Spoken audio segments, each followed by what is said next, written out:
The wagon wheel struck another rut in the hard-pan earth, jolting Charlotte awake from her fevered doze. Her wrists, bound tight with hemp rope, had long since gone numb. The iron shackles around her ankles had rubbed her skin raw, and dried blood stained the hem of her torn calico dress. Through the canvas cover, she could see the endless expanse of New Mexico territory stretching toward a horizon that shimmered like water in the brutal afternoon heat. "Keep moving, you worthless cargo," barked Silas Murdoch from the driver's bench, his voice cutting through the desert wind. The slave trader's weathered face bore the permanent scowl of a man who saw people as nothing more than profit margins. "Got buyers waiting in Santa Fe, and they don't pay full price for damaged goods." Charlotte closed her eyes and tried to remember her mother's face. Tried to recall the smell of fresh bread from their little cabin in Missouri before the fever took her. Before Pa started drinking away his grief at the poker tables. Before he lost everything, including his only daughter, to settle a debt with men like Murdoch. The wagon train consisted of 4 covered wagons and a dozen armed men on horseback. Most of the cargo, as Murdoch called them, were young women like Charlotte, though some were families torn from their farms by debt or desperation. They'd been traveling for 3 weeks now, following the old trade routes through increasingly desolate country. As the sun began its descent toward the western peaks, the landscape grew more forbidding. Tall stands of ponderosa pine gave way to scrubland dotted with piñon and juniper. Red sandstone mesas rose like ancient fortresses from the desert floor, their faces carved by millennia of wind and water into fantastic shapes that seemed to watch the small human procession with stony indifference. The wind picked up as evening approached, carrying with it the acrid smell of distant brush fires and something else, something wild and untamed that made Charlotte's skin prickle despite the heat. Dark clouds were building on the horizon, promising one of the violent storms that could turn the desert into a maze of flash floods and blinding dust. "Storm coming," called out Jake Morrison, one of Murdoch's lieutenants, spurring his horse up alongside the lead wagon. "Should we make camp?" Murdoch spat a stream of tobacco juice into the dirt. "Not with that abandoned mining camp just ahead. We'll shelter there for the night. These desert storms can last for days." But the storm hit sooner than anyone expected. The wind rose to a howling shriek, driving sand and grit through every crack in the wagon covers. The mules brayed in terror as lightning split the sky, followed by thunder that seemed to shake the very bones of the earth. In the chaos that followed, Charlotte felt the wagon lurch violently to one side as the left rear wheel struck a hidden boulder. The crash threw her hard against the wagon's side, and she felt something give way in her shoulder. Around her, other captives cried out in pain and fear as supplies scattered and the canvas top tore loose, whipping like a mad thing in the wind. Through the gap, she could see one of the mules down, thrashing in its traces, while the other fought frantically to break free. "Cut the traces!" Murdoch was shouting, but his voice was nearly lost in the storm's fury. "Save what you can!" In the confusion, with guards fighting to control panicked animals and secure loose cargo, Charlotte saw her chance. The chain securing her ankle shackles to the wagon bed had been damaged in the crash, and she managed to work it free. Her hands were still bound, but she could move. She rolled out of the back of the wagon and into the storm. The wind immediately knocked her to her knees, but she forced herself up and stumbled away from the wreckage. Behind her, she could hear Murdoch cursing and shouting orders, but the storm swallowed most sounds beyond a few yards. For the next hour, she struggled through the desert as the storm raged around her. Lightning revealed the landscape in stark, terrifying flashes, twisted trees, towering rock formations, and the white bones of animals that had perished in this harsh land. The rain came in torrents, turning the hard earth to treacherous mud, then disappeared as quickly as it had begun. By dawn, the storm had passed, leaving behind a crystalline silence that was almost as unnerving as the chaos that had preceded it. Charlotte found herself alone in a landscape that seemed to belong to another world entirely. Red mesas stretched in every direction, their tops crowned with impossible formations of balanced stones. Juniper and sagebrush dotted the high desert, and somewhere in the distance, a hawk circled lazily in the morning thermals. Her shoulder throbbed with each heartbeat, and her feet were bloody from walking barefoot over sharp stones and thorns. The ropes around her wrists had cut deep grooves in her skin, and she was desperately thirsty. She had been walking for hours without any clear sense of direction, following what she hoped might be an old game trail. As the sun climbed higher, the heat became unbearable. Charlotte's vision began to blur, and she stumbled more frequently. She knew she was dying, had known it since the moment she'd crawled out of that wagon, but dying free seemed infinitely preferable to whatever fate Murdoch had planned for her in Santa Fe. Near midday, she collapsed at the base of a towering sandstone formation, its red walls rising like the walls of a cathedral around her. She could go no further. The sun beat down mercilessly, and without water, she knew she had only hours left. Strange visions began to dance at the edges of her sight. Her mother's face, fields of green corn back in Missouri, the sound of church bells on Sunday morning. She closed her eyes and waited for the end. When she opened them again, a man was watching her from behind a boulder perhaps 20 feet away. At first, she thought she was hallucinating, but as her vision cleared, she could make out more details. He was tall and lean, with bronze skin and long black hair tied back with a strip of leather. He wore buckskin leggings and a simple cotton shirt, and a knife hung at his belt. His face was impassive, but his dark eyes held a curious mixture of caution and something that might have been compassion. A Comanche warrior. She had heard enough stories to know what that meant, had listened to enough fireside tales of raids and scalping to feel her heart race with a new kind of fear. But she was too weak to run, too dehydrated to even speak. She could only lie there and watch as he studied her with those dark, unreadable eyes. For a long moment, neither of them moved. The warrior seemed to be weighing his options, perhaps deciding whether she was worth the trouble. Charlotte waited for him to either help her or finish what the desert had started. At this point, she was beyond caring which. Finally, the man stepped out from behind the boulder and approached. His movements were silent, economical, like those of a predator that has learned to waste no energy. When he was close enough, he knelt beside her and touched her forehead with the back of his hand, checking for fever. His skin was surprisingly cool.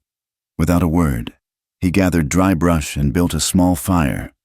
From somewhere, he produced a piece of flint and steel, and soon flames were crackling in the still desert air. Then he disappeared among the rocks, returning a few minutes later with a deer hide and a small clay vessel filled with water. He held the water to her lips, supporting her head with his other hand. The liquid was warm and tasted faintly of minerals, but it was the most wonderful thing Charlotte had ever experienced. She drank greedily until he pulled it away, then wrapped the hide around her shoulders. The warrior spoke no words, made no gestures of reassurance or threat. He simply tended the fire for a few more minutes, then rose and walked away, disappearing among the red rocks as silently as he had appeared. Charlotte stared after him until the heat shimmer made it impossible to tell rock from shadow. Then she pulled the deer hide closer around her shoulders and closed her eyes, wondering if she had dreamed the entire encounter. But the fire still burned. The water still moistened her cracked lips, and somewhere in the distance, she could hear the faint sound of footsteps on stone. When she woke again, the sun was lower in the sky, and a small boy was sitting cross-legged beside the fire, watching her with curious eyes. He appeared to be perhaps 8 years old, with the same bronze skin as the warrior but lighter eyes that suggested mixed heritage. In his hands, he held several strips of dried meat, which he offered to her with a shy smile. Charlotte struggled to sit up, her shoulders screaming in protest. The boy moved closer and helped support her back, chattering softly in a language she didn't understand, but that sounded somehow musical. When she was steady, he placed the meat in her hands and made eating motions. She bit into the dried venison, tears streaming down her face as she realized she was going to live, at least for now. The meat was tough and heavily salted, but it was food, and her body desperately needed the sustenance. As she ate, the boy continued talking, his voice full of questions she couldn't answer and observations she couldn't understand. But she didn't need to understand his words to recognize the kindness in his eyes, or to realize that she had somehow stumbled into a world entirely different from the one she had known. Whether that world would prove to be salvation or just another form of captivity remained to be seen. But for the first time in weeks, Charlotte felt something she had almost forgotten existed: hope.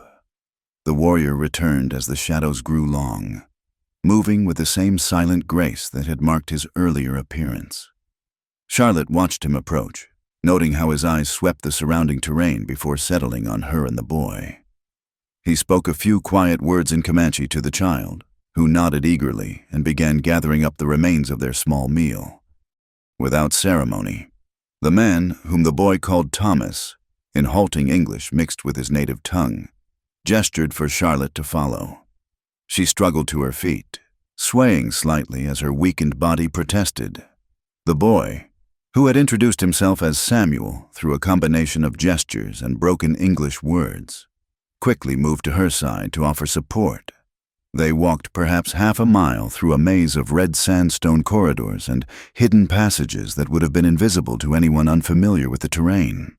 Charlotte marveled at how Thomas seemed to know every shadow, every turn in the rock walls. This was clearly his domain, a place where he could vanish like smoke if pursued. The temporary camp was tucked into a narrow canyon where the walls rose high enough to hide any smoke from their fire, and the entrance was concealed behind a screen of juniper and pinyon pine. A lean-to shelter had been constructed against the canyon wall using deadfall timber and animal hides. It was simple but effective protection against the elements. Thomas gestured for Charlotte to sit on a flat stone near the fire pit while he and Samuel went about the business of making camp. She watched in fascination as they worked together with the easy efficiency of long practice. Samuel gathered firewood and filled water gourds from a hidden seep in the rocks, while Thomas checked and reset several small snares among the brush. As the evening wore on, Charlotte began to pick up fragments of their routine. Thomas was clearly a man of few words in any language, but his actions spoke volumes about his character. He moved with purpose, wasting no motion, and his eyes constantly scanned their surroundings with the alertness of someone who had learned that survival depended on vigilance. Samuel was more talkative, though his English was limited and heavily accented. Through gestures and the occasional word, Charlotte learned that he was indeed Thomas's son, though his lighter complexion and gray-green eyes told a story of mixed heritage that she didn't yet understand. "Mother," Samuel said at one point, pointing to himself and then to Charlotte, his young face serious. "Mother gone, father sad." He touched his chest over his heart, then looked toward Thomas, who was sharpening his knife by the firelight. Charlotte felt a pang of recognition. Loss was something she understood all too well. She nodded slowly, pointing to herself. "My mother, gone too, father." She paused, not sure how to explain the complicated circumstances that had led her here. "Father lost me in a game of cards," she finished quietly, more to herself than to the boy. But Samuel seemed to understand the sadness in her voice, if not the specific words. He scooted closer to her on the log where they sat and patted her hand gently, his small face grave with sympathy beyond his years. As the fire burned lower, Thomas finally spoke directly to her for the first time since their encounter began. His English was careful but clear, marked by the deliberate cadence of someone speaking a second language. "You are safe here tonight," he said without looking up from his work. "But tomorrow, you must choose. Go back to your people, or—" He paused, seeming to weigh his words carefully. "This is hard country, not made for soft hands." Charlotte looked down at her hands, raw and bleeding from her ordeal in the desert. "My people sold me," she said quietly. "I have no people to go back to." Thomas raised his eyes to meet hers across the fire, in the dancing light. His face was hard to read, but she thought she saw a flicker of understanding there. "Then you learn, or you die. No other choice in this place." Over the following days, Charlotte discovered the truth in his words. Life in the hidden canyon operated according to rules as unforgiving as the desert itself. Water was precious and never wasted. Food was gathered or hunted with careful attention to not depleting the resources that sustained them. Every action had a purpose. Every moment was accounted for. Thomas began teaching her the basics of survival almost immediately. He showed her how to find water in the seemingly barren rock, how to read the signs that indicated a hidden spring or seep. He taught her to identify edible plants, the nuts of the pinyon pine, certain cacti fruits, wild onions that grew in protected crevices. She learned to move quietly, to watch for the subtle signs that indicated the presence of the game or the approach of strangers. Samuel proved to be an eager teacher as well, delighting in showing her the Comanche words for everything around them. Pia, he would say, pointing to water. Tutsukupi, indicating the fire. Nora, touching his own chest to indicate man, then pointing to Charlotte with a questioning look. Woman, Charlotte supplied in English, then attempted the Comanche word when Samuel repeated it back to her. Her pronunciation made the boy giggle, but he corrected her patiently until she could manage something approximating the proper sounds. The learning was not without its hardships. Charlotte's soft hands, accustomed to the relatively easy life of a Missouri farm girl, soon became raw and blistered from gathering firewood and working with rough materials. Her feet, still healing from her ordeal in the desert, struggled with the demands of moving over sharp rock and uneven terrain. But perhaps the greatest challenge was the silence. Thomas spoke only when necessary, and then in short, practical sentences. Sometimes an entire day would pass with nothing more than a few words exchanged between them. At first, this silence made Charlotte nervous, reminding her uncomfortably of her father's dark moods after her mother's death. But gradually, she began to understand that this wasn't the silence of anger or depression. It was the silence of someone who had learned to listen to the world around him. She began to appreciate the way Thomas would pause in his work to listen to a bird call that sounded slightly off, or how his posture would change almost imperceptibly when the wind brought a scent that didn't belong. There was a deep awareness in his silence, a connection to the land that went beyond anything she had ever experienced. One evening, as they sat around the fire sharing a meal of roasted rabbit and wild tubers, Charlotte noticed Thomas studying her with more than his usual casual attention. She had been with them for nearly a week now, and some of the softness was beginning to leave her face. Her hands were developing calluses, and she moved with more confidence over the rough terrain. "You are learning," he said finally, his voice carrying what might have been approval. Charlotte looked up from the piece of meat she was carefully chewing. Thomas had taught her to eat slowly, to make every bite count. "I'm trying," she replied. "This is all so different from what I knew before." Thomas nodded slowly. "Different is not bad. Different is necessary. Sometimes." That night, as Charlotte lay on her bed of pine boughs and deer hide, she found herself thinking about Thomas's words. Through the gap in the lean-to's wall, she could see him sitting by the dying fire, his profile sharp against the red glow of the coals. Even at rest, he seemed alert, ready to respond to any threat or change in their environment. She had begun to notice other things about him as well. The long scar that ran along his left shoulder, visible when he worked without his shirt in the heat of the day. The way his jaw tightened sometimes when he looked toward the south, in the direction they had come from. The careful way he cleaned and maintained his weapons each evening, as if they were sacred objects. There was pain in Thomas. She realized, pain that ran as deep as the canyon walls around them. Samuel had mentioned his mother was gone, but Charlotte was beginning to suspect there was more to that story than a simple death from illness or accident. As if sensing her thoughts, she heard Thomas moving restlessly outside the shelter. Then, in the deep of the night, she heard something that made her heart clench, the sound of quiet weeping, muffled but unmistakable. She heard Samuel's young voice, speaking soft words of comfort in Comanche, heard the rustle of movement as the boy went to his father. Charlotte closed her eyes and tried to give them privacy in their grief, but the sound stayed with her long into the night. Whatever had driven Thomas to this hidden place, whatever had taken Samuel's mother from them, it was a wound that still bled, and somehow, without quite understanding how it had happened, Charlotte realized that she had become part of their small, wounded family. The next morning dawned clear and cold. with frost glittering on the higher peaks visible through the canyon mouth. Thomas was already up and moving when Charlotte emerged from the lean-to, but there was no sign in his manner of the previous night's emotional moment. He handed her a cup of pine needle tea. She had learned it helped to prevent the disease that came from eating nothing but meat, and nodded toward Samuel, who was practicing with a small bow near the far end of the canyon.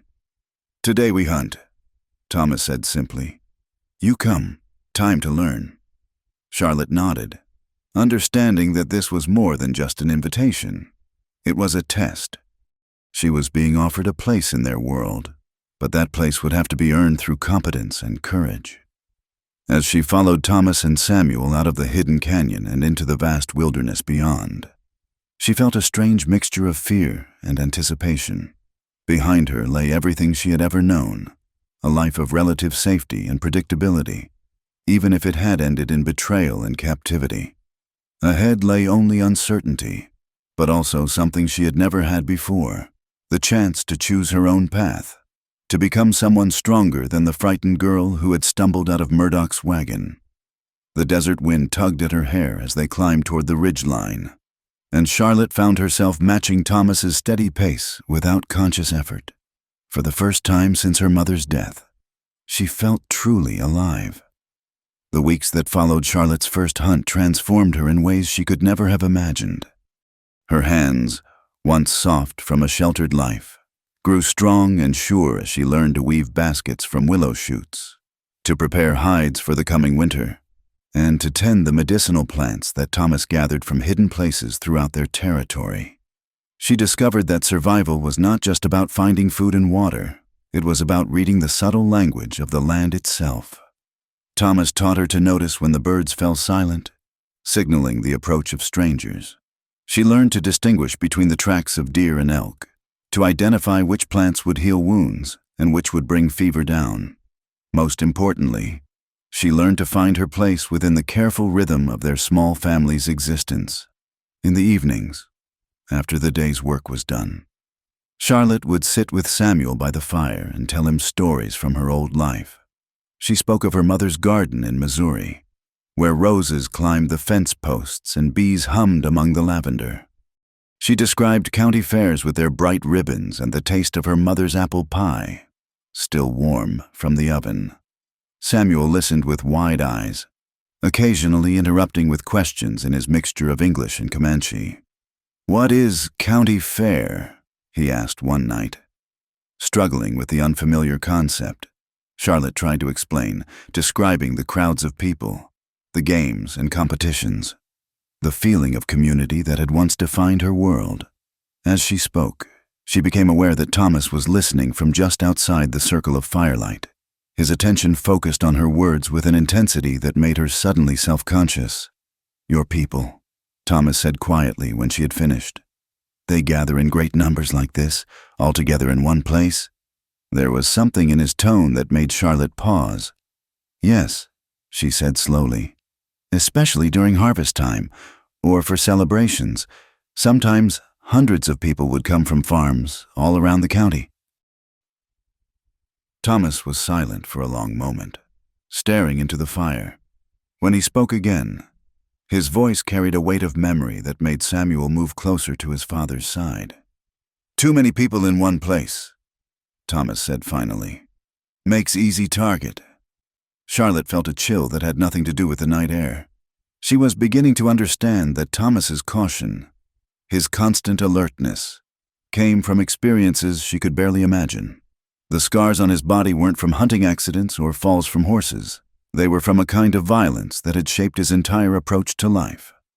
That night, she lay awake thinking about the enormous gulf between the world she had known and the reality that Thomas and Samuel faced every day. Her problems, her father's drinking, the debt that had led to her sale, seemed almost trivial compared to whatever had driven them to this isolated existence. The next morning brought the first real test of her growing skills.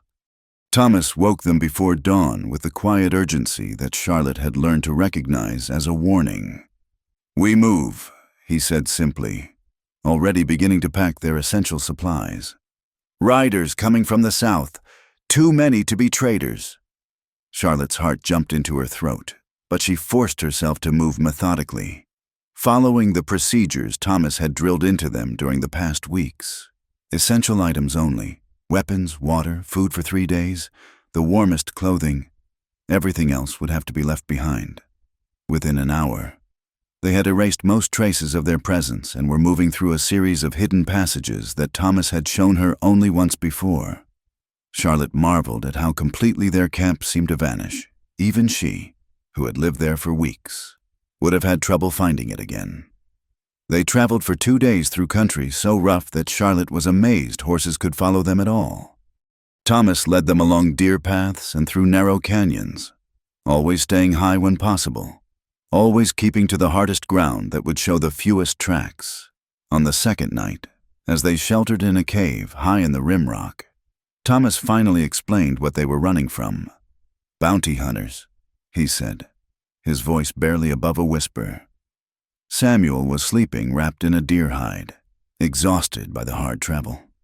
"They come every few months, looking for escaped slaves, army deserters, anyone with a price on their head." Charlotte felt her stomach clench. "Are they looking for me?" Thomas's dark eyes met hers across their tiny, smokeless fire. "Maybe, or maybe they look for me. For you, why would—" She stopped, seeing the pain that flickered across his features. Samuel's mother was not Comanche, Thomas said after a long silence. She was white woman, taken in raid when she was young girl. But she choose to stay. Choose me. His hands clenched slowly into fists. "Her family never stopped looking. They pay good money to bring her back." The pieces began to fall into place in Charlotte's mind. "But she's gone now. Samuel said she died. 2 winters ago, soldiers came, said they'd take her to proper Christian burial among her own people. Said the boy could come too, be educated, made civilized." Thomas's voice was flat, emotionless, but Charlotte could see the rage burning in his eyes. "She died on the way to Fort.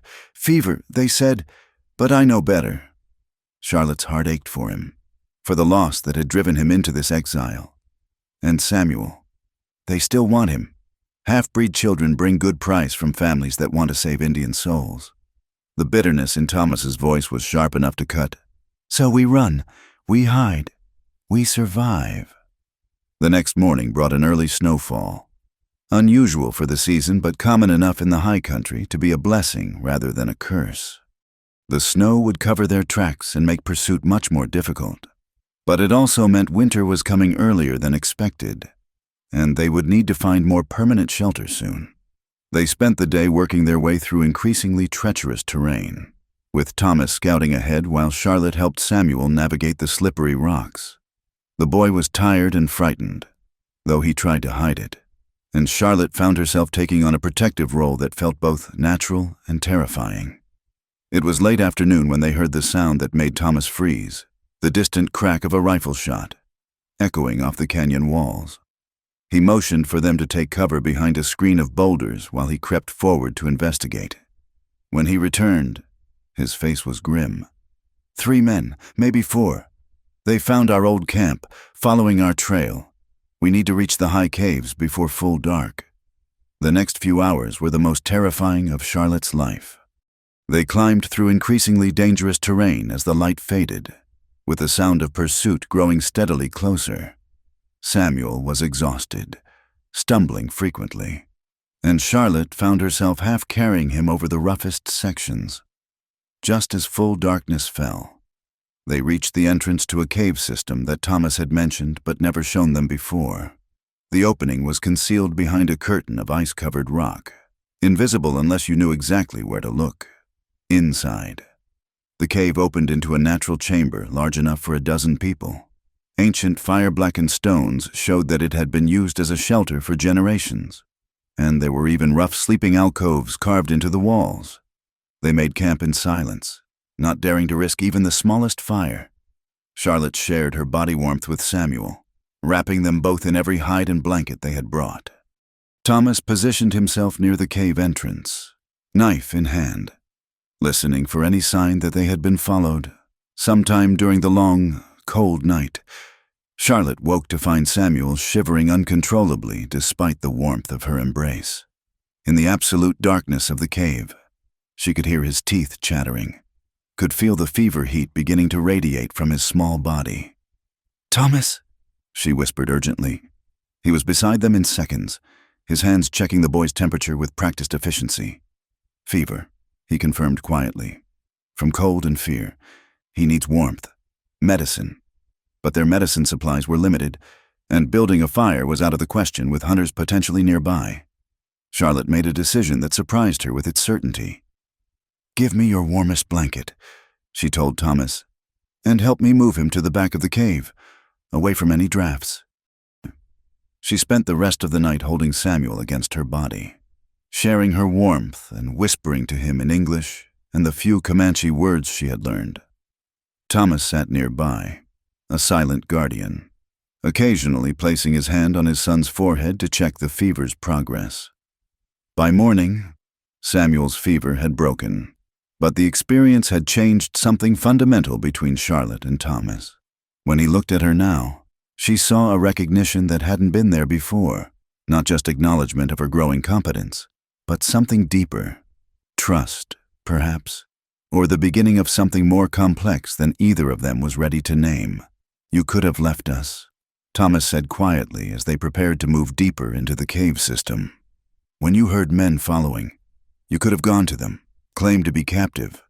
They would take you back to town, to safety." Charlotte looked at him steadily, then at Samuel, who was still pale but determined to keep up with their traveling pace. "This is where I belong now," she said simply. That evening, when they had reached a safe distance from their pursuers and Thomas judged it safe to build a small fire for cooking, he disappeared into the deeper recesses of the cave. When he returned, he carried something in his hands, a bracelet carved from deer antler, decorated with intricate designs that seemed to tell a story in the dancing firelight. "This belonged to Samuel's mother," he said, offering it to Charlotte. "She made it before he was born, to protect him from harm.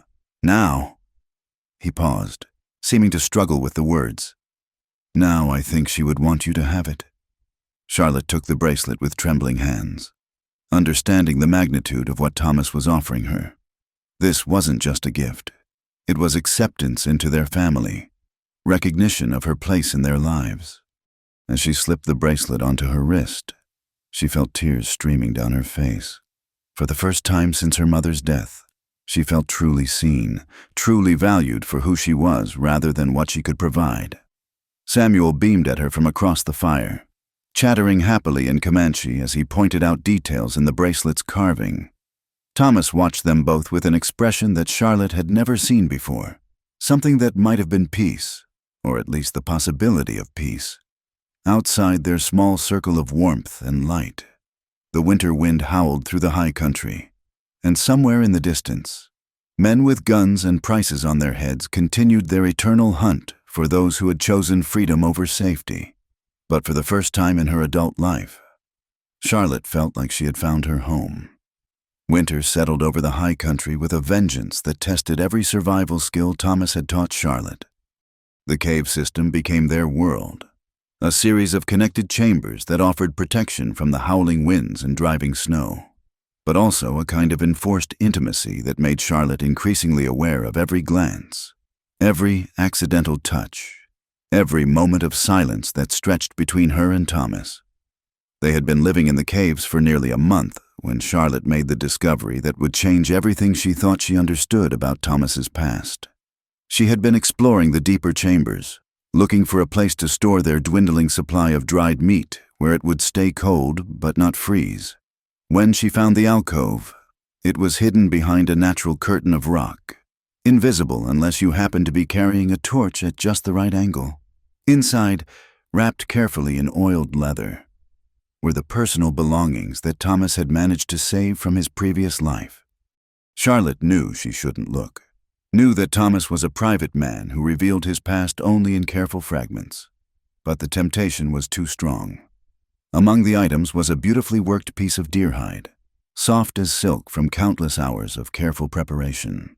Embroidered on it in colored thread was the image of a woman holding a small child, both figures rendered with a skill that spoke of infinite patience and love. Her name was Mary. Thomas's voice came from behind her, quiet but not angry. Charlotte spun around, clutching the hide to her chest, her face burning with shame at being caught. "Thomas, I'm sorry. I didn't mean to." "It's all right," he said, stepping into the alcove. In the flickering torchlight, his face looked older, carved with lines of grief that the desert sun hadn't put there. "You have right to know. You are part of this family now." He took the hide from her hands, his fingers tracing the embroidered figures with infinite gentleness. Mary Hartwell was her white name. Her family had farm in Kansas, near the territorial line. She was 16 when our war party took her. During the fighting in '54, Charlotte settled onto a flat stone, understanding that this was a story Thomas needed to tell, perhaps for the first time in its entirety. At first, she fought us, tried to escape many times. My father was war chief then, and he gave her to me as wife when she proved she could not be broken. Thomas's voice was matter-of-fact, but Charlotte could hear the pain underneath. I was young, angry at all white people for what they had done to our lands, our buffalo herds. I thought I would teach her to be Comanche through fear. He paused, staring into the flame of Charlotte's torch. But Mary was not like other captives. She learned our language quickly, began to understand our ways, and she was not afraid of me, even when I tried to make her afraid. She would look me in the eyes and speak to me as if I were a man, not a master. Charlotte felt her heart clench at the parallel to her own situation. "You fell in love with her." "She fell in love with me first," Thomas corrected, a ghost of a smile crossing his features. I was too proud, too stupid to see what she was offering. But when Samuel was born, he touched the embroidered child in the image. When I saw him in her arms, saw how she looked at both of us, not as her captors, but as her family, I understood what love could be. What happened to her family? Did they ever stop looking? Thomas's expression darkened. They hired every bounty hunter from Kansas to Colorado, offered $1,000 reward for her return, dead or alive. Said they would rather see her buried in Christian ground than living as a savage's wife. Charlotte understood now why Thomas was so constantly alert, why he had chosen this isolated existence rather than living with his own people. "They found you eventually. 3 years ago, we were camped near the Pecos River with some of my mother's relatives. Soldiers came at dawn, said they had legal right to take Mary back to her family. She told them she was happy, that she chose to stay. She showed them Samuel, tried to make them understand that this was her life now." Thomas's hands were shaking slightly as he rewrapped the embroidered hide. "They said half-breed children were better off in schools where they could be made civilized. Said Mary was clearly suffering from some kind of madness that made her think she wanted to stay with Indians. They took her anyway. They took her anyway." Thomas's voice was flat, emotionless in the way Charlotte had learned meant he was in the deepest pain. "Samuel and I followed at distance for 3 days. On the 3rd night, she took fever, bad fever, the kind that comes when someone gives up fighting. Charlotte reached out instinctively to touch his arm, offering what comfort she could. Thomas looked down at her hand, then up at her face, and she saw something shift in his expression. "She died calling my name," he whispered. "And Samuel's, at the end, she remembered who she really belonged to." They sat in silence for a long time, the torch burning lower between them. Finally, Charlotte spoke the question that had been growing in her mind for weeks. "Is that why you saved me? Because I reminded you of her?" Thomas considered this seriously, as he seemed to consider all important questions. "At first, maybe, but you are not Mary. You are Charlotte. You choose to be here for your own reasons, not because you were taken." "Sometimes I'm not sure what my reasons are," Charlotte admitted. "I know I should want to go back to civilized life, to find some town where I could work as a seamstress or a teacher. But the thought of leaving you and Samuel..." She trailed off, suddenly aware of how close they were sitting, of the way the torchlight played across Thomas's features, of the intensity in his dark eyes as he looked at her. "Charlotte," he said quietly, and her name sounded different in his voice than it ever had before. The torch flickered and went out, plunging them into absolute darkness. For a moment, neither of them moved. Then Charlotte felt Thomas's hand find hers in the blackness, his fingers intertwining with hers with a tentative tenderness that made her heart race. "I have been alone so long," he whispered, and she could hear the years of isolation and grief in his voice. "I forgot what it was like to have someone to care for, someone who cared in return." Charlotte's free hand found his face in the darkness, her fingers tracing the strong line of his jaw, the high cheekbones, the mouth that was usually so careful with words. "You're not alone anymore," she said softly. When he kissed her, it was with a gentleness that surprised her, as if he were afraid she might disappear like smoke if he held her too tightly. Charlotte had been kissed before. Clumsy advances from farm boys at church socials. Her father's business associates who thought her circumstances made her available for casual liberties. But this was different. This was a man who understood loss, who knew the value of what they were risking by allowing themselves to feel this way. They made love there in the darkness of the ancient cave, surrounded by the belongings of the dead and the whisper of wind through stone passages that had sheltered lovers and families for countless generations.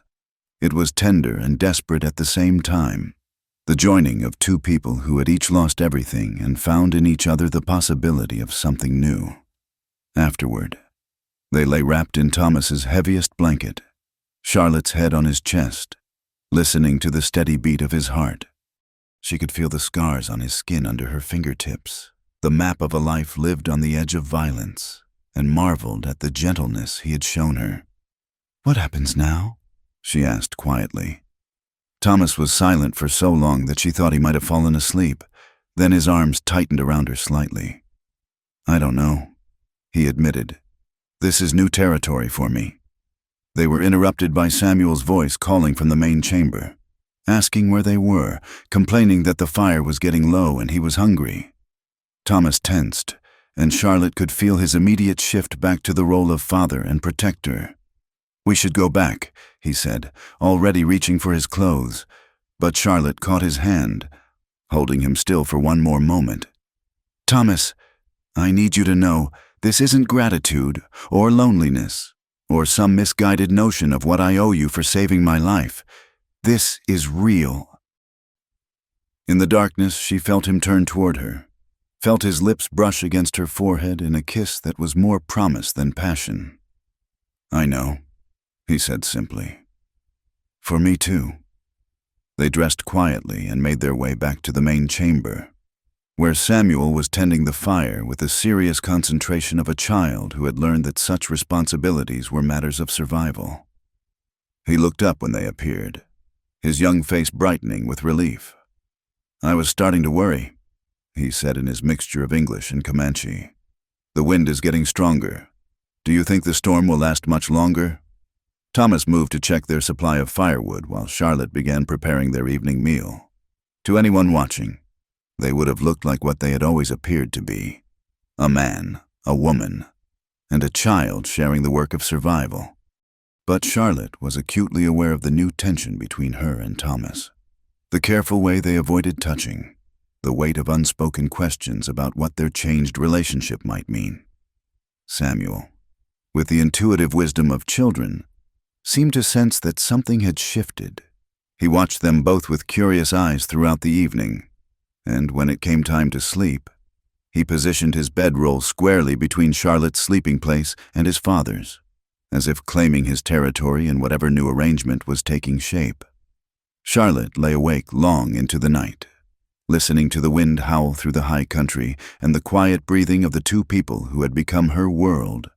Outside, winter continued its assault on the mountains, but inside their circle of warmth and firelight, something new was growing, fragile as a desert flower, but with roots that were beginning to reach deep into the bedrock of her heart.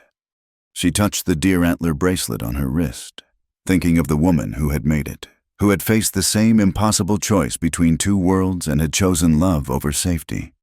Mary Hartwell had paid the ultimate price for that choice, But in the brief time she had been allowed to live it, she had created something beautiful enough to survive her death.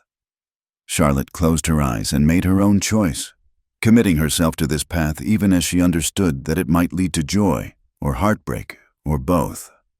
But for the first time since her mother's death, she was choosing her own destiny, and that alone made whatever came next worth the risk. The morning after their night together brought a coldness that had nothing to do with the mountain air. Charlotte woke to find Thomas already up, tending to the fire with mechanical efficiency, his movements precise but distant.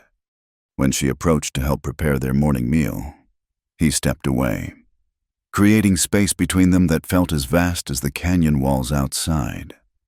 Samuel noticed the change immediately, his young eyes darting between them with growing confusion. At breakfast, he chattered as usual about his plans for the day, checking the small snares he had set near the cave entrance, practicing with his bow, but his voice carried an uncertain quality, as if he were testing the air for signs of trouble. "Father," he said finally, switching to English as he often did when he wanted Charlotte to understand. "Are you angry with Charlotte?" Thomas's jaw tightened almost imperceptibly. "No," he said quietly, "I am not angry." But his actions suggested otherwise. Throughout the day, he found reasons to be elsewhere when Charlotte was working on their shared tasks. He took longer than necessary checking their water supply, spent extra time maintaining weapons that were already in perfect condition, and when she tried to catch his eye across their small living space, he looked away. Charlotte felt the rejection like a physical blow. She had expected complications, had known that their situation was precarious enough without adding the complexity of romantic feelings. But she had not expected Thomas to shut her out so completely, to retreat behind the walls of stoic silence that had defined him when she first arrived. By the third day of this treatment, her patience was exhausted. When Thomas announced he was going to scout the approaches to their cave for signs of pursuit, a task he had already performed twice that week, Charlotte followed him. "Don't," he said without turning around when he heard her footsteps behind him. "Don't what? Don't follow you, or don't try to understand what's happening between us." Thomas stopped abruptly, his shoulders rigid with tension. When he turned to face her, his expression was carefully neutral, but she could see the storm brewing in his dark eyes. "Nothing is happening between us," he said with deliberate emphasis on each word. "Nothing can happen. That's not what it felt like the other night. The other night was a mistake." The words came out harsher than he had intended, and Charlotte saw him flinch slightly at his own cruelty. She crossed her arms, meeting his gaze steadily. "A mistake for who? For you? Or for me?" Thomas looked away, staring out over the snow-covered landscape spread below them. "For Samuel," he said finally. "He has lost too much already. I cannot let him become attached to someone who will leave." "Who says I'm leaving?" "Everyone leaves." The pain in his voice was raw, unguarded. Mary tried to stay, and they took her away. Her own family would rather see her dead than living as she chose. "You think yours will be different?" Charlotte felt a chill of understanding. Thomas wasn't rejecting her. He was protecting himself and his son from another devastating loss. But his method was causing its own kind of damage. "I'm not Mary," she said quietly, "and my family sold me to pay a gambling debt.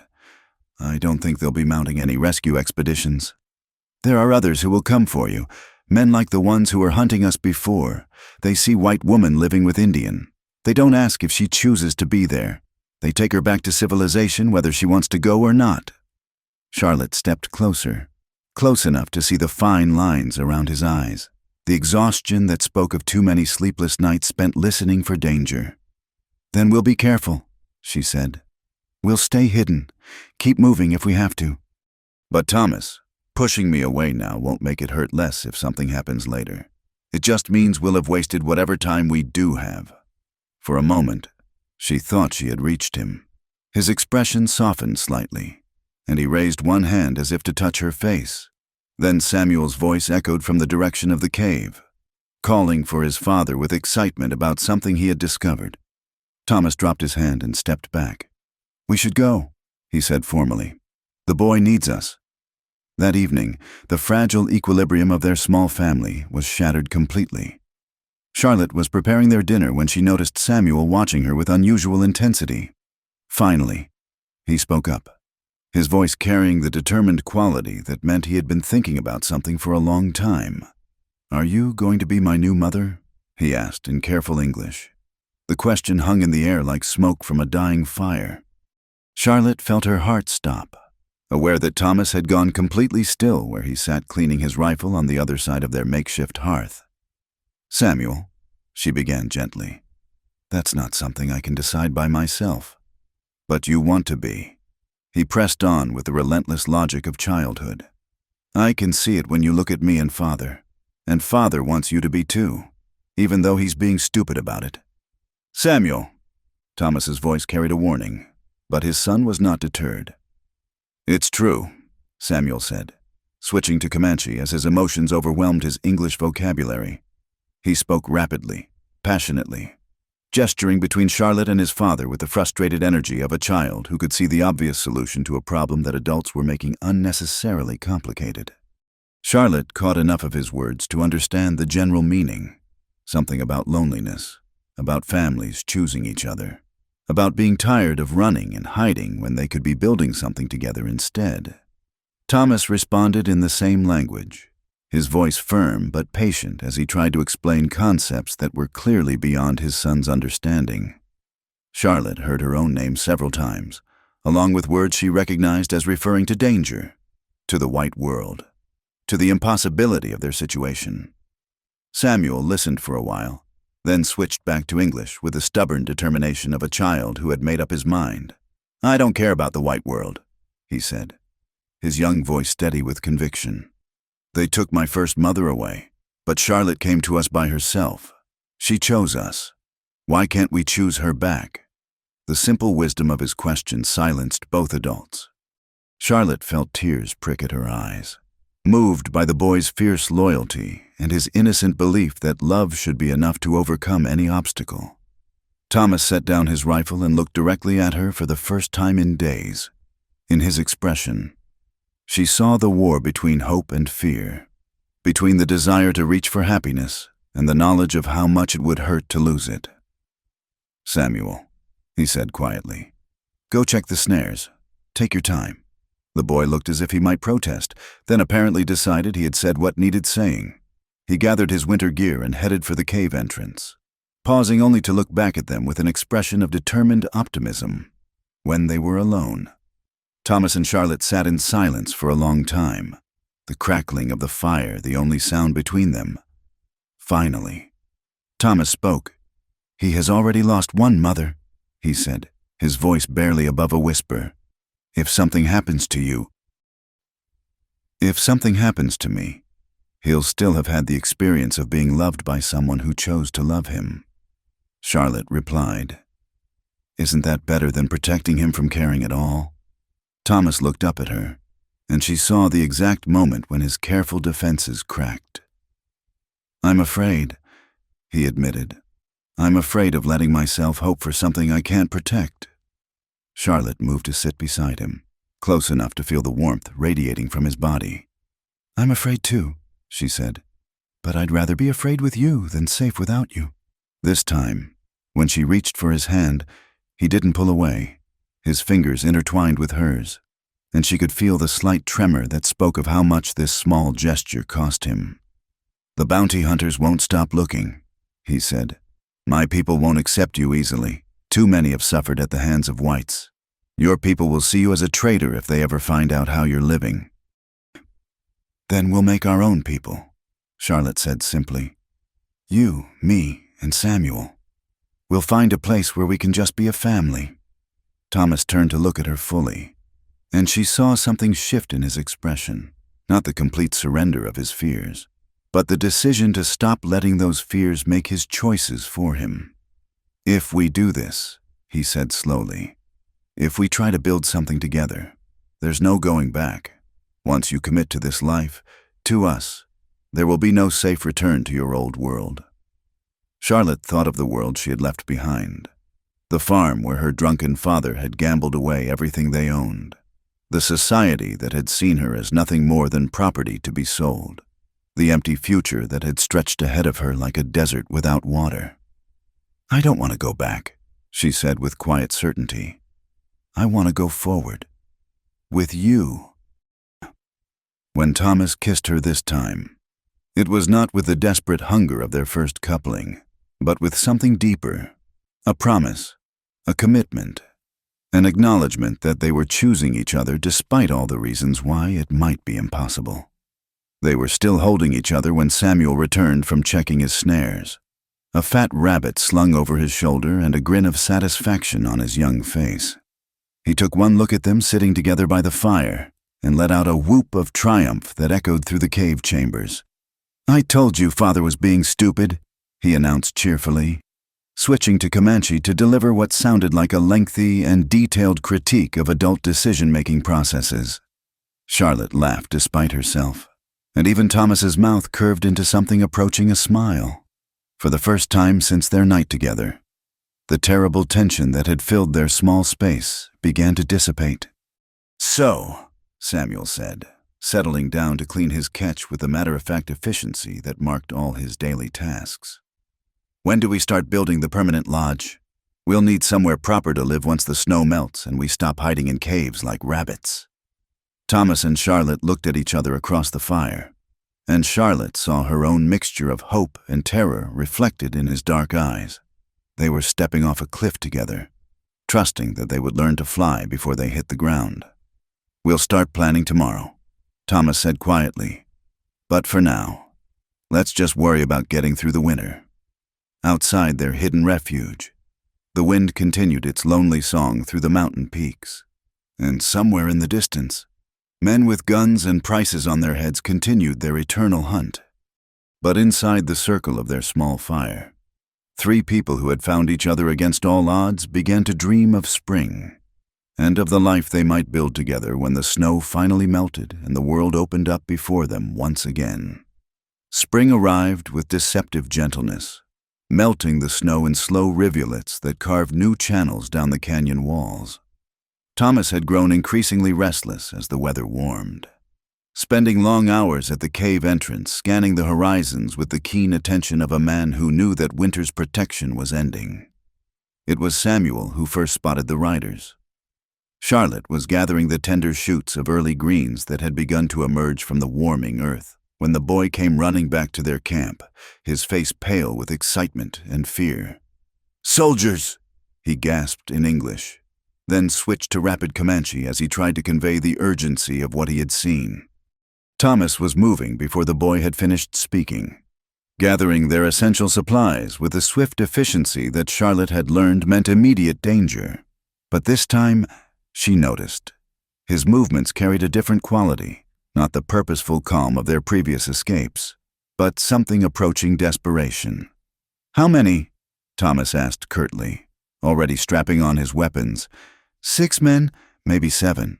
They have the blue coats, and they're asking questions at the trading post near Willow Creek." Charlotte felt her blood turn to ice. Willow Creek was less than a day's ride from their winter refuge. If the soldiers were asking questions there, it meant they had information, specific information about someone they were looking for. "Questions about what?" she asked, though she was afraid she already knew the answer.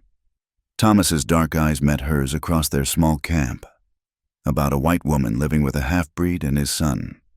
About the murder of a slave trader named Silas Murdoch. The name hit Charlotte like a physical blow. She had tried not to think about that night when she had pulled the trigger, when she had watched the man who had bought and sold her like livestock fall to the canyon floor. Self-defense, Thomas had told her, justified by any measure of justice, but apparently the law saw things differently. "They have wanted posters," Samuel continued, his young voice tight with worry. "With drawings, the trader at Willow Creek. He said the pictures looked like people he might have seen." Thomas was already moving toward the cave entrance, his rifle in his hands. "We go now. Take only what we can carry easily. Everything else stays." Charlotte began gathering her few possessions with hands that shook despite her efforts to stay calm. The deer antler bracelet that had belonged to Samuel's mother, the small knife Thomas had made for her. The few items of clothing she had managed to acquire over the winter. Everything else, the careful stores of food they had gathered, the tools they had crafted, the small comforts that had made their exile bearable, would have to be abandoned. "Where will we go?" she asked as they prepared to leave the cave system that had been their home for months. "North," Thomas replied without hesitation. "Into the deep mountains where horses can't follow easily. We can lose them in the high country." But even as he spoke, Charlotte could see the strain in his face, the way his eyes kept returning to Samuel. The boy was strong for his age, but the kind of travel Thomas was describing would test the limits of even an adult's endurance. They had been traveling for less than 2 hours when they encountered the first of their pursuers. Charlotte heard the sound of horses before she saw them, the distinctive rhythm of shod hooves on stone that meant civilization, law, and everything she had left behind. Thomas immediately signaled for them to take cover behind a screen of boulders while he crept forward to investigate. When he returned, his expression was grim. 4 men in uniform, 1 civilian. "They're following our trail from the cave." "How did they find us so quickly?" Charlotte whispered. Thomas's jaw tightened. Someone talked. Someone who knew where to look. The next few hours became a nightmare of constant movement and growing exhaustion.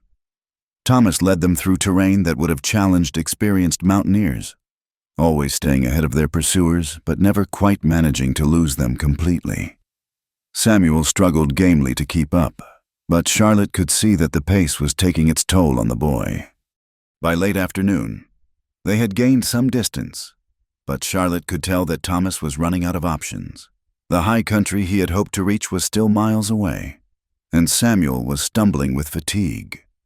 "We need to rest," she said quietly during one of their brief stops. "Can't," Thomas replied, scanning the terrain behind them. "They're getting closer." It was then that Charlotte made the decision that would change everything. "I'm going back," she said simply. Thomas spun around to stare at her, his expression one of complete shock. "What?" "You heard Samuel. They have wanted posters, descriptions. They're not just looking for any white woman, they're looking for me specifically. For what happened to Murdoch." "Charlotte, no." Thomas's voice carried a note of desperation she had never heard before. "You don't understand what they'll do to you." "I understand perfectly." Charlotte looked at Samuel, who was listening with wide, frightened eyes. "But I also understand what will happen to both of you if we keep running like this. Samuel can't maintain this pace much longer, and eventually they'll corner all of us." Thomas moved closer to her, his hands gripping her shoulders. "We stay together. We find another way." Charlotte reached up to touch his face, memorizing the strong line of his jaw, the intensity in his dark eyes. "There is no other way, and you know it. But if I surrender myself, if I tell them I was acting alone, that I escaped from Murdoch and killed him in self-defense, they'll hang you. Maybe, or maybe they'll just put me in prison for a few years. Either way, you and Samuel will be safe." Samuel stepped forward, his young face set with determination. "No," he said in English, then switched to Comanche, speaking rapidly and emphatically. Charlotte couldn't follow all of his words, but the meaning was clear. He was rejecting her plan, insisting that they stay together no matter what the cost. Thomas translated unnecessarily. "He says we are family. Family doesn't abandon each other." Charlotte felt tears burning her eyes, but she forced her voice to remain steady. "Sometimes family makes sacrifices to protect the people they love." The sound of horses was getting closer now, echoing off the canyon walls with increasing clarity. Thomas looked toward the sound, then back at Charlotte, and she saw the exact moment when he realized she was right. "There's a trading post about 5 miles south of here," he said quietly. "If you're going to do this, that's where you should go. Tell them you escaped from us, that you've been trying to get back to civilization." Charlotte nodded, already beginning to move in that direction. But Thomas caught her arm, pulling her back against him for one fierce embrace. "I will come for you," he whispered against her hair. "However long it takes, wherever they put you, I will find a way. Take care of Samuel, she whispered back. That's all I need. Samuel threw his arms around both of them, his small body shaking with tears he was trying manfully not to shed. Charlotte held him tightly, breathing in the scent of his hair, memorizing the feel of his thin arms around her waist. Be strong, she told him in the mixture of English and Comanche they had developed over the winter. Help your father, and remember that I chose this because I love you both. Then she was walking away from them, forcing herself not to look back even when she heard Samuel calling her name. The sound of pursuing horses was very close now, and she needed to put distance between herself and the two people who had become her entire world. She found the soldiers less than an hour later, deliberately walking into their path with her hands raised and her story already prepared. The relief on their faces when they saw her told her everything she needed to know about how long they had been searching, and how important her capture was to their mission. Ma'am, the sergeant in charge said, dismounting and approaching her cautiously. Are you Charlotte Wade? Charlotte nodded, surprised to hear her full name. She had almost forgotten it herself after months of being simply Charlotte in the small circle of their makeshift family. Yes, I'm Charlotte Wade, and I surrender myself to your custody. The sergeant studied her carefully, noting her sun-darkened skin, her clothes that were clearly adapted from Indian garments, the deer antler bracelet on her wrist. Ma'am, we have a warrant for your arrest in connection with the murder of Silas Murdoch. You'll need to come with us. I understand, Charlotte replied, but I want it made clear that I acted alone. I killed Murdoch in self-defense when he tried to prevent my escape, and I've been surviving on my own in the wilderness ever since. One of the other soldiers, a young man who couldn't have been much older than Charlotte herself, looked skeptical. On your own, ma'am? For all these months? Charlotte met his gaze steadily. I'm stronger than I look. The sergeant was clearly suspicious, but he also seemed eager to complete his mission without further complications. We'll let the court sort out the details.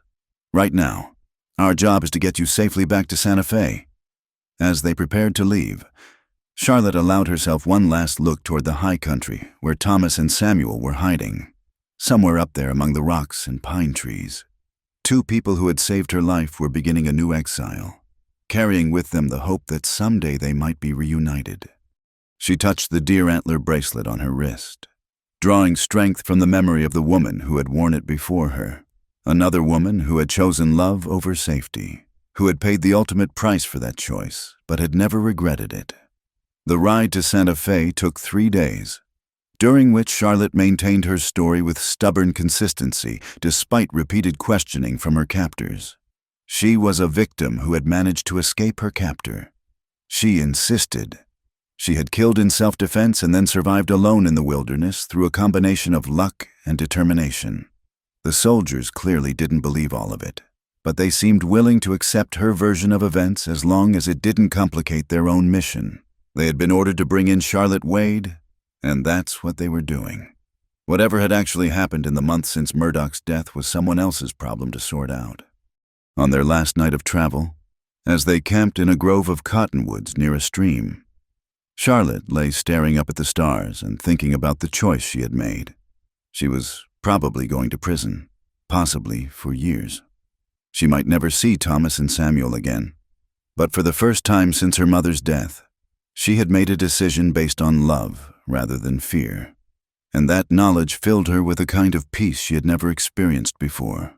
Somewhere in the darkness beyond their campfire, she thought she heard the distant call of a night bird, a sound that might have been natural, or might have been a signal from someone who was following their progress from a careful distance. Either way, she was no longer alone in the world. She belonged to someone now, and someone belonged to her, and no prison walls or legal proceedings could change that fundamental truth. Tomorrow would bring whatever consequences awaited her, but tonight, under the vast canopy of desert stars, Charlotte Wade fell asleep thinking about the family she had chosen and the love that had made her strong enough to save them.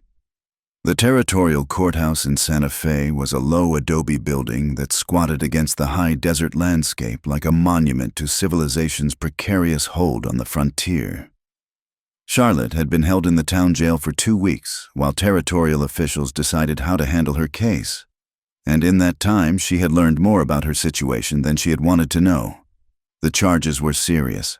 Murder in the first degree for the death of Silas Murdoch. Though her lawyer, a young man named James Morrison, who had been assigned to her case, believed they might be able to argue it down to manslaughter or even self-defense given the circumstances.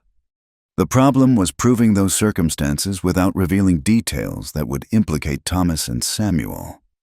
"Miss Wade," Morrison said during one of their consultations in the cramped jail cell that had become her temporary home, "I need you to be completely honest with me about what happened after you escaped from Murdoch's wagon train. The prosecution is going to argue that you had help, that you couldn't possibly have survived alone in the wilderness for months." Charlotte kept her expression neutral, a skill she had learned from watching Thomas navigate dangerous conversations. "I've told you the truth, Mr. Morrison. I managed on my own." Morrison studied her with the shrewd eyes of a man who had spent his career distinguishing between truth and lies. "Miss Wade, I'm trying to save your life here. If there are mitigating circumstances, if someone helped you who might be willing to testify on your behalf—" "There's no one," Charlotte said firmly. "I was alone." The young lawyer sighed and gathered his papers. "Very well. We'll proceed on that basis. But I want you to understand what we're facing. The territorial government is under pressure from Washington to demonstrate that they can maintain law and order out here, making an example of someone who killed a legal businessman, even one engaged in the slave trade, serves their political purposes." After Morrison left, Charlotte sat alone in her cell and tried to calculate how much time might have passed since her capture. 3 weeks? A month? Long enough, she hoped, for Thomas and Samuel to have reached safety in the deep mountains, far from any pursuit. The jail was primitive even by frontier standards, a single room with iron bars on the windows and a door that had seen better days. Her only company was an old drunk named Pete, who spent most of his time sleeping off whatever liquor had landed him there, and occasionally the sheriff's wife, Martha, who brought meals and seemed to be the only person in town who treated Charlotte with anything approaching kindness. "You don't look much like a murderer," Martha observed one afternoon as she delivered a plate of beans and cornbread. She was a plump, practical woman in her 40s who ran the jail with the same no-nonsense efficiency she probably applied to her household. "What does a murderer look like?" Charlotte asked, genuinely curious. Martha considered this seriously. "Meaner, I suppose, more desperate. You just look sad, like someone who's lost everything and is trying to figure out how to keep going." The observation was uncomfortably accurate. Charlotte had indeed lost everything, not once, but twice. First when her father gambled her away, and now when she had given up her newfound family to protect them. The difference was that this time, the loss had been her choice. "Mrs. Patterson," Charlotte said carefully, "may I ask you something?" "Shoot. If you had to choose between your own safety and protecting someone you loved, what would you do?" Martha paused in her cleaning, considering the question with the seriousness it deserved. "I reckon that depends on whether I thought my sacrifice would actually keep them safe," she said finally. "No point in throwing your life away if it doesn't help the people you're trying to protect." The words hit Charlotte like a physical blow. Was that what she was doing, throwing her life away uselessly? Had Thomas and Samuel really been safer without her? Or had she simply taken the easy way out of an impossible situation? That night, she lay awake staring at the ceiling and wondering if she had made a terrible mistake. The trial was set to begin in a week, and Morrison had made it clear that without witnesses willing to testify to her character or circumstances, her chances were poor. She faced the very real possibility of hanging for a crime that had been committed in self-defense, while Thomas and Samuel remained fugitives with prices on their heads. It was during one of these sleepless nights that she heard the sound that made her heart stop, a bird call outside her window that was almost, but not quite, like the ones she had learned to recognize during her months in the wilderness. Charlotte sat up carefully, moving to the small barred window that looked out onto the alley behind the jail.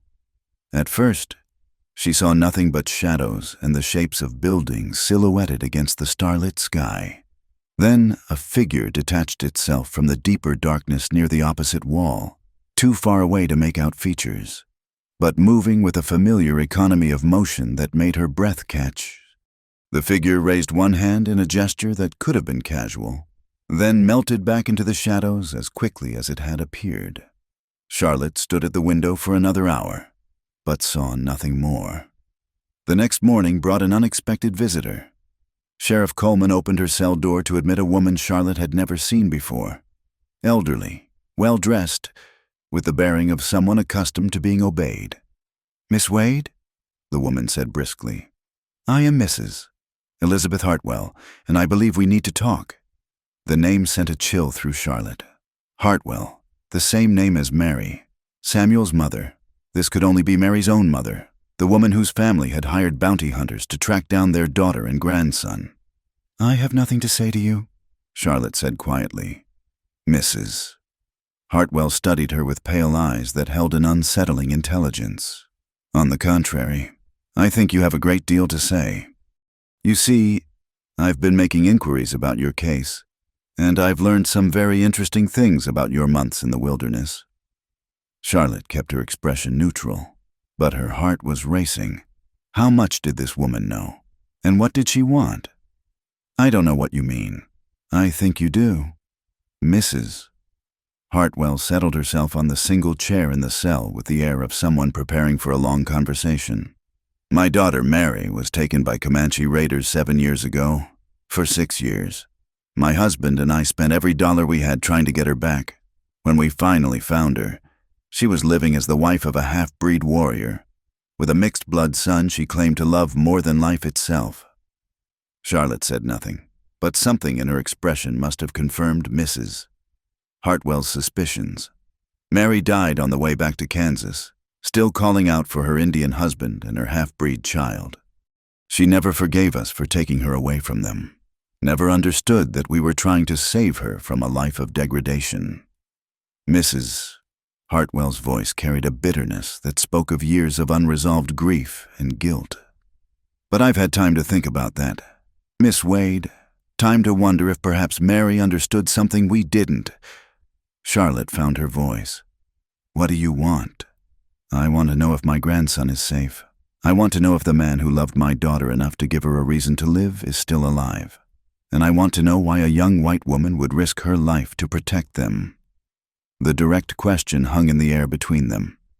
Charlotte weighed her options, aware that anything she said could be used against Thomas and Samuel. But she also sensed something in Mrs. Hartwell's manner, not the righteous anger she had expected, but something more complex. "I don't know what you're talking about," Charlotte said finally. "Mrs." Hartwell sighed. "Miss Wade, I am 73 years old. My husband died last winter, still haunted by what we did to our daughter. I have no other children, no other grandchildren.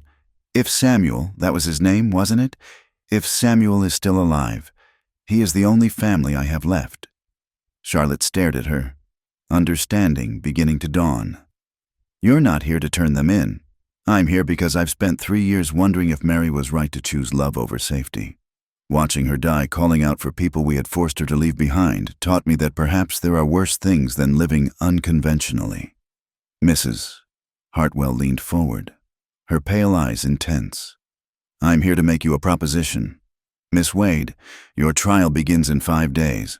Your lawyer tells me your chances are poor without character witnesses or evidence of mitigating circumstances.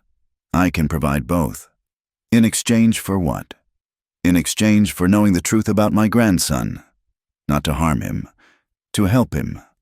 My husband's life insurance left me quite comfortable, Miss Wade.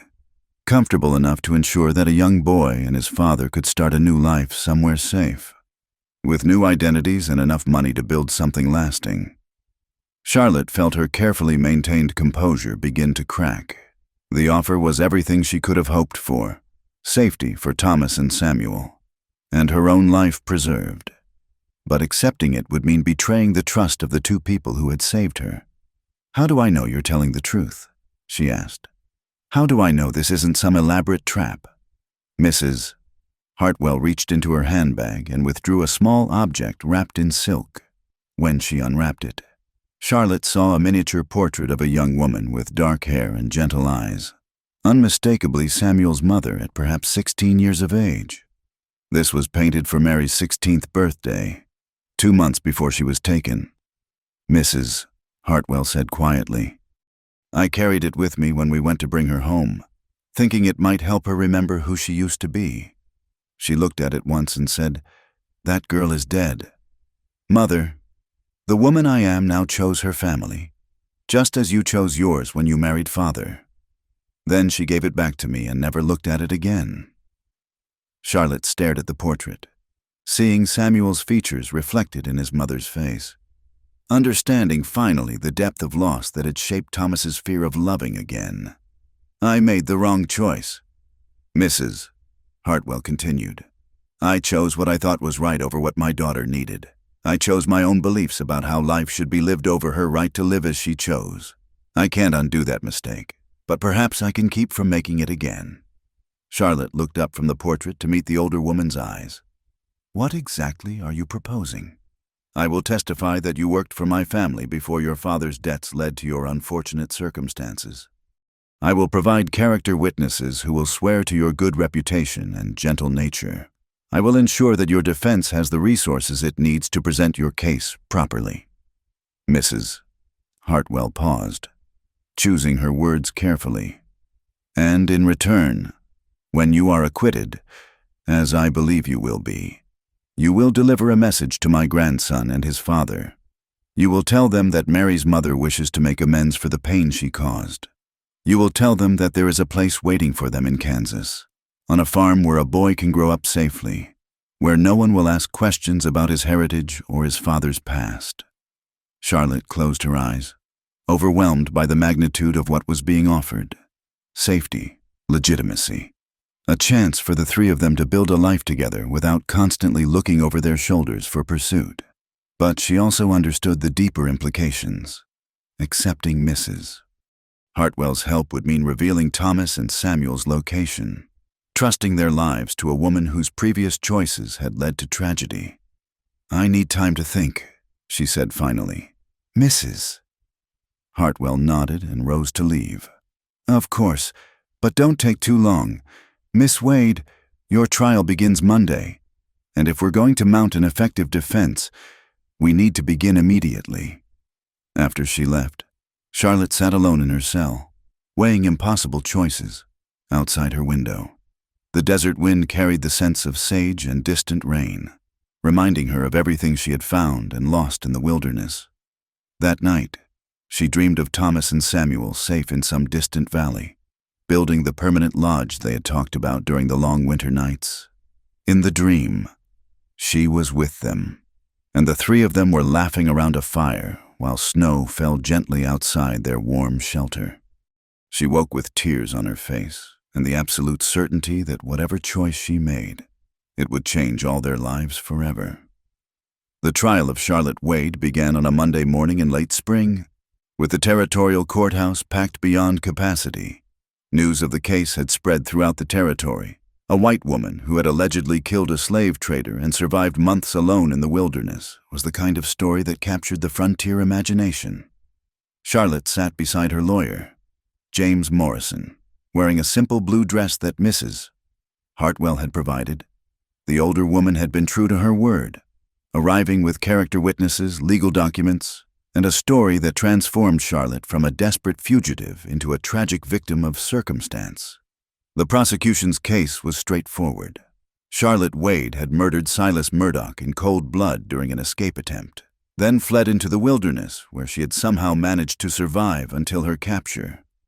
The prosecutor, a stern man named William Hayes, painted her as a dangerous criminal who had taken the law into her own hands.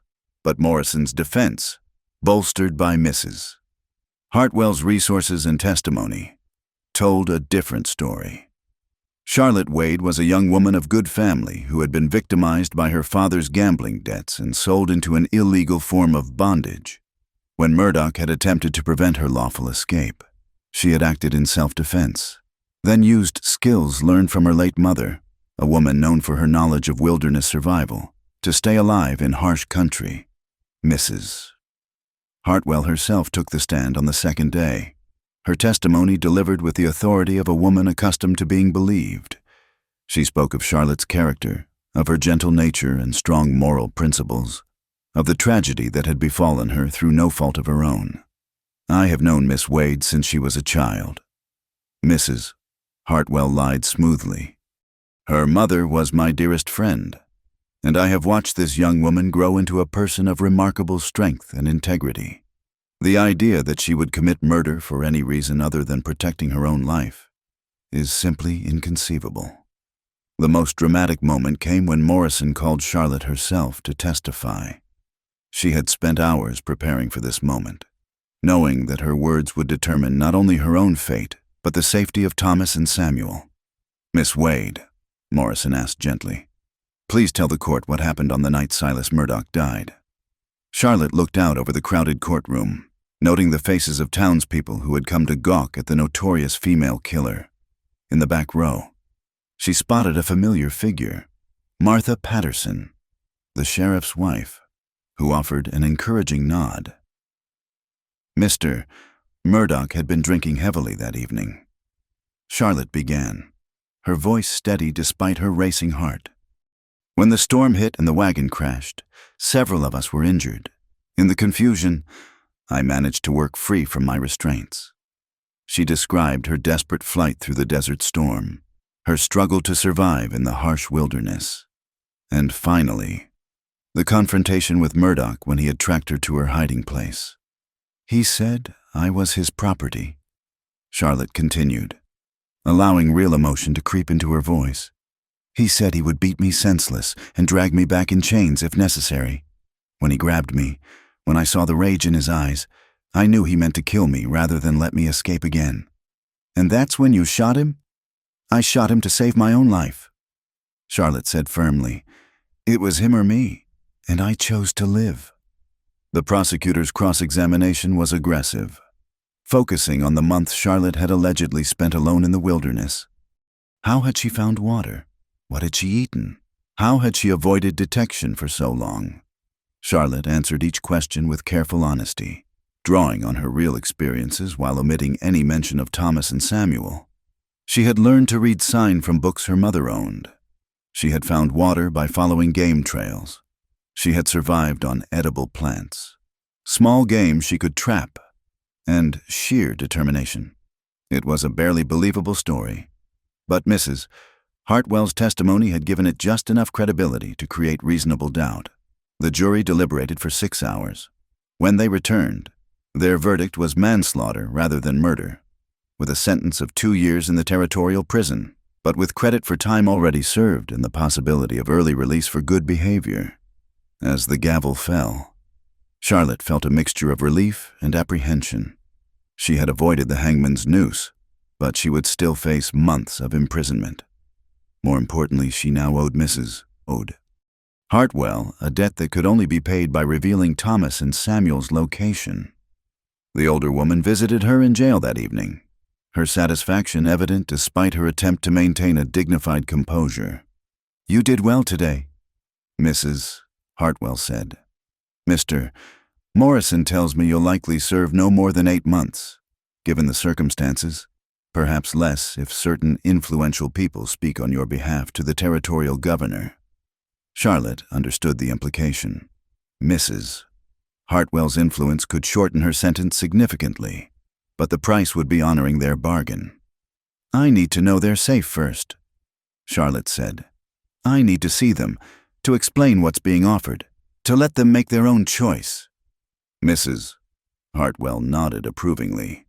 "Wisdom beyond your years. My dear, very well. Arrangements will be made for a brief furlough before you begin serving your sentence. Sheriff Coleman is a practical man who understands that sometimes justice requires flexibility." 3 days later, Charlotte found herself riding north from Santa Fe in the company of Deputy Marshal Robert Chen, a half-Chinese man who had grown up on the frontier and understood its complexities better than most law enforcement officers. Mrs. Hartwell had chosen him carefully.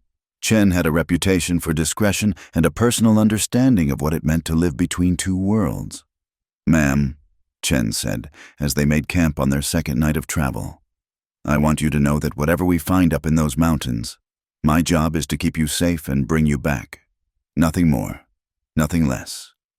Charlotte studied his weathered face in the firelight, recognizing something of Thomas's careful watchfulness in his manner. What if what we find isn't what Mrs. Hartwell expects? Chen shrugged. Then we deal with reality instead of expectations. Wouldn't be the first time. They found Thomas and Samuel in a hidden valley 2 days' ride into the high country, living in a sturdy lodge built from logs and stone. The structure showed signs of permanence: a vegetable garden, meat drying on wooden racks, tools and weapons arranged with the care of people who intended to stay. Samuel spotted them first, his young voice calling out in Comanche as he ran toward Charlotte with the uninhibited joy of a child who had thought he might never see her again. She caught him in her arms, spinning him around as tears streamed down her face, while Thomas approached more cautiously, his hand resting on his knife, but his eyes bright with emotions he was trying to control. "I told you I would come back," Charlotte said in Comanche, her pronunciation still imperfect but improving. "I told you I would wait," Thomas replied, and then she was in his arms as well, held so tightly she could barely breathe. Deputy Marshal Chen tactfully busied himself with their horses while the family reunion played out. But Charlotte was aware of his presence, of the official nature of this visit that would determine all their futures. That evening, as they sat around the fire that had become the center of their small world, Charlotte explained everything: the trial, the verdict, Mrs. Hartwell's offer, and the choice that lay before them. Thomas listened in silence, his expression growing more troubled as she spoke. When she finished, he was quiet for a long time, staring into the flames. "This woman," he said finally. "She is Samuel's grandmother, the one who took Mary away. Yes, but she says she was wrong. She says she wants to make amends." Samuel, who had been following the conversation with the intense concentration of a child trying to understand adult complexities, spoke up. "What does she want us to do?" Charlotte looked at Thomas, seeing her own uncertainty reflected in his dark eyes. "She wants to give us a new life, legal identities, a farm in Kansas where Samuel can go to school, where we can be a real family without hiding. And in return, we have to trust her. We have to believe that she's changed, that she won't try to separate us or force Samuel into a life he doesn't want." Thomas rose and walked to the edge of their firelight, staring out into the darkness that had been their protection for so long. "What do you think we should do?" Charlotte joined him, taking his hand in hers.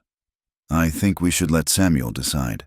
He's the one who would be most affected by going to Kansas, by living among white people who might not accept him fully."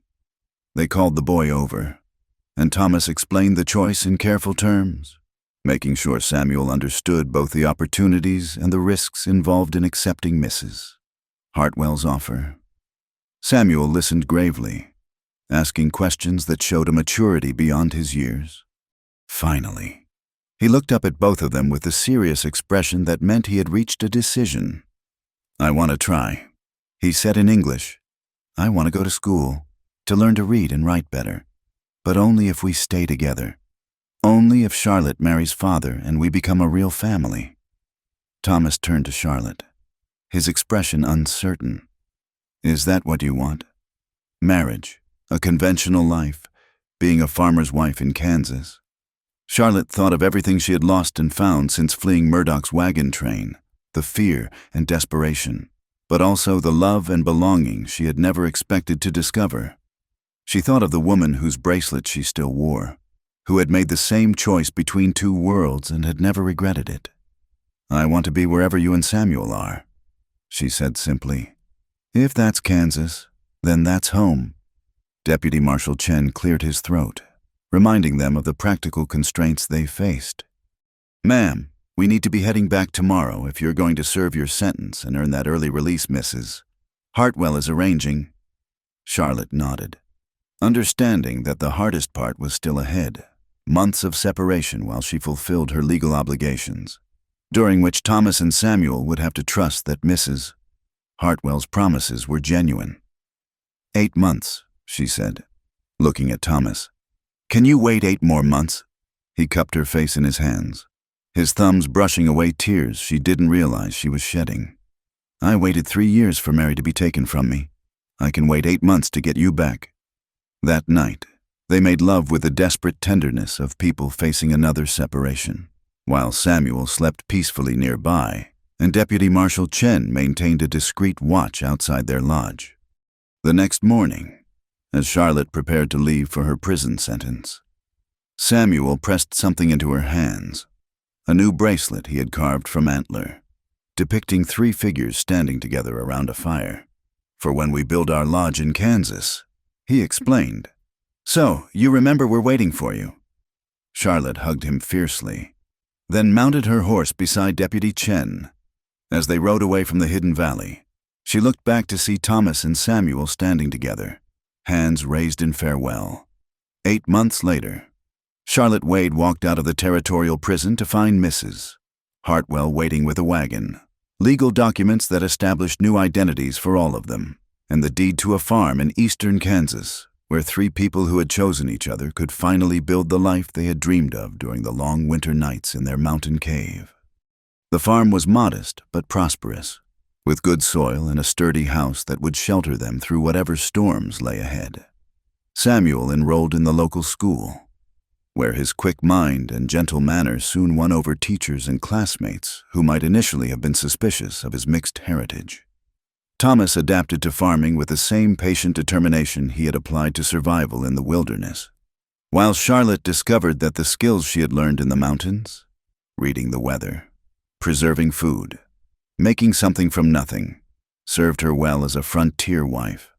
And on quiet evenings, when the 3 of them sat around their fireplace in the civilized comfort of their Kansas home, they would sometimes tell stories of their time in the wilderness, of the cave where they had weathered the winter, of the morning they had chosen to become a family, of the love that had been strong enough to survive separation and bring them safely home to each other.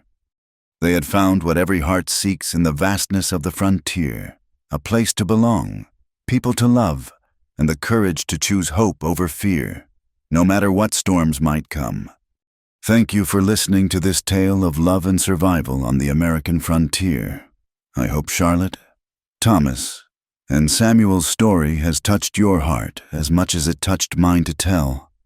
Please let me know in the comments where you're listening to this story from. I'd love to connect with fellow lovers of Wild West romance from around the world. Don't forget to subscribe to Wild West Campfire for more stories of courage, love, and adventure from the untamed American frontier. And share your thoughts about what these characters mean to you. Until we meet again around the campfire.